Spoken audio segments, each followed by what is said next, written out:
Hello friends, welcome to the TechListen channel. So fresh, today I will talk about TCL's 31-inch dome-shaped OLED display. So friend, TCL is a series of innovative display technologies highlighting advancement in gaming monitor and OLED screen. A notable introduction was the 31-inch dome-shaped gaming monitor featuring a 4K resolution and a 120Hz refresh rate.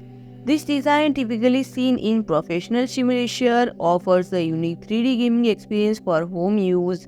The 31-inch provide an optimal balance for 4K resolution in terms of pixel density and screen curvature, making it a significant development in gaming display technology.